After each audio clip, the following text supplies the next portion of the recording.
Сол түні мен бір ғана нәрсені кеш түсіндім. Қауіп бөтен адамдардан емес екен.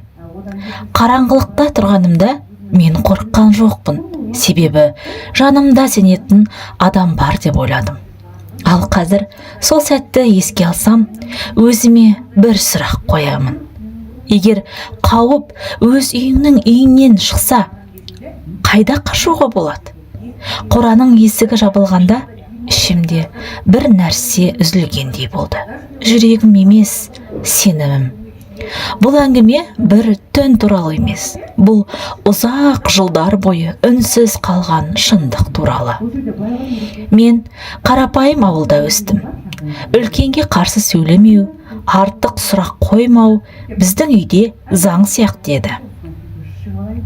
Мен әрқашан ұят болады деген сөзбен өмір сүрдім. Жездем сол үйдегі ең сенімді адамдардың бірі еді. Сырт көзге үлгілі күйеу бала, үйге көмектесетін адам ретінде. Ешкім одан жамандық күтпейтін. Мен де. Сол күні кешке үйде қарбалас болды. Анам шаршады, үйдің шаруасы көбейді. Жездем тыныш қана қора жақты бір қарап келейік деді. Бұл сөзде ерекше ештеңе жоқ еді. Күнде айтылатын сөз. Бірақ сол сәтте жүрегім біртүрлі қысылып кетті. Мен өзімді тыңдамадым. Кейде адамды қауіп емес, сенім алдайды екен. Қораға қарай үнсіз жүрдік. Тек аяқтың дыбысы. Ай сәулесі жерге түсіп тұрды. Қараңғылық қалың еді. Ішке кіргенде уақыт тоқтағандай болды. Жүрегімнің соғысын құлағыммен естідім. Мен бір нәрсе айтқым келді, бірақ сөз тамақтан шықпайды. Бұл жерде ашық ештеңе болған жоқ, бірақ ішкі қорқыныш бәрінен ауыр еді. Мен айғайламадым, себебі айқай ешкімге жетпейтін жүрегім сезді. Мен қашпадым, себебі аяқтарым тыңдамады. Ең қорқыныштысы, сол сәтте мен өзімді емес, басқаларды ойладым. Отбасы бұзылса ше, ешкім сенбесе ше, осы ойлар мені үнсіз етті.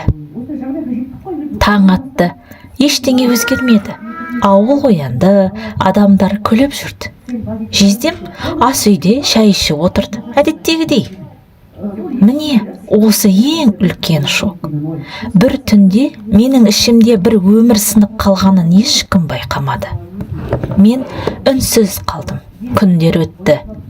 Түнде ұйықтай алмадым. Көзімді жұмсам, сол қора көз алдыма келе береді.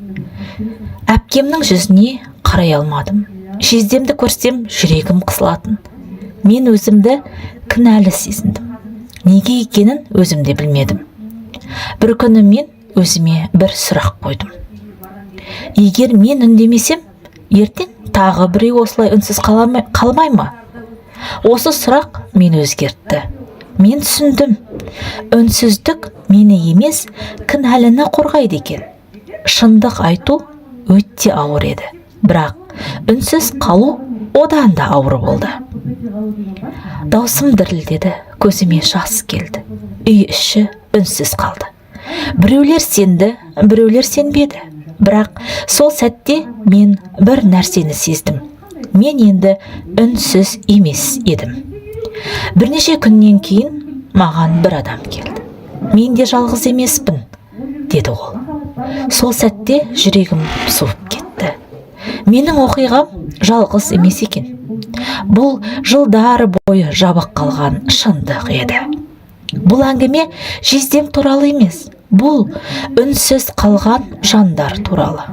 Егер сен де ішіңде ауыр шындық ұстап жүрсең, сен жалғыз емессің. Үндемеу қорған емес. Шындық ауыр, бірақ ол еркіндік береді. Егер бұл әңгіме жүрегіңе тиген болса, осындай өмірден алынған шынайы әңгімелер үшін каналға жазылыңыз. Мүмкін дәл осы видео бір жанға күш берер.